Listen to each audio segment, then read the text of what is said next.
তো hello guys, good morning. কি ভেবেছিলে ভুলে টুলে গেলাম নাকি? বলি নাই গো। দেখতে পাচ্ছ রোদটা কি সুন্দর দিয়েছে, ভয়ঙ্কর বুঝলে।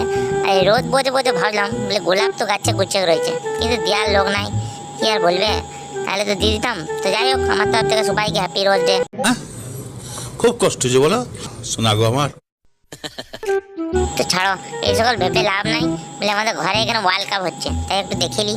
ওয়ার্ল্ড কাপ বেশ ম্যাচ চলছে, কিন্তু সেই ঠিক আছে, ওয়ার্ল্ড কাপ ম্যাচ চলছে সেটাও ঠিক আছে, কিন্তু ফিল্ডারটা দেখছো? জাঙ্গিয়া ম্যান হচ্ছে ফিল্ডার আমাদের, ফিল্ডিং কাটছে জাঙ্গিয়া ম্যান।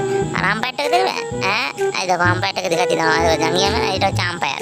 বুঝতে পারছো, পুজ বকের মতন সাইডে দাঁড়ায় রয়েছে। তো যাই হোক, এগুলো সব দেখিয়ে পরে বলে বেশিক্ষণ ওয়ার্ল্ড কাপ খেলে লাভ নাই। দেখো মোটর দিয়ে সাইকেলটা অনেকদিন ধোয়া হয়নি, একটু চমকাই লিখে। যাই হোক, কেউ কোথাও নাই তো, সুন্দরীকে একটু চমকাই নিয়ে বসে বসে কাজকর্ম ছিল না বুঝলে, তাই উল্টো পাল্টা কাজ করে বেড়াচ্ছিলাম। তো যাই হোক, একটু ব্রাশ দিয়ে বেশ ঘুষে মেঞ্জে বেশ জুত করে পরিষ্কার করে নিলাম। মানে নিজে 2-3 দিন চান না করলেও চলবে, কিন্তু এটাকে পরিষ্কার রাখতে হবে। আমার শখের জিনিস যেগুলো দুই একটা, বুঝতে পারছো তো। যাই হোক, একে চান টান করে নিলাম। তারপর বলি বেকার ঘরে গাল খেয়ে লাভ নাই, আমিও একটু ভালো করে ফ্রেশ ট্রেশ হইলি। যাই হোক, কিছু ফ্রেশ ট্রেশ হয়ে একটু ল্যাস খেয়ে পরে একটু বেরোচ্ছিলাম ঘুরতে।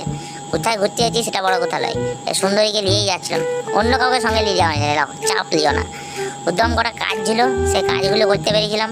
আর সঙ্গে এই যে মানে মদনকে নিয়ে বেরিয়েছিলাম একটু, মানে মদন যাই হোক একটু বন্ধু বটে, সবাই চিনো।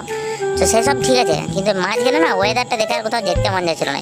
আর কী করতে বেরিয়েছিলাম দেখে নাও, বিয়ের কার্ড দিতে বেরিয়েছিলাম। কার বিয়ে সেটা বড় কথা নয়, আমারও বিয়ের হতে পারে, বলবো না এখন কাউকে।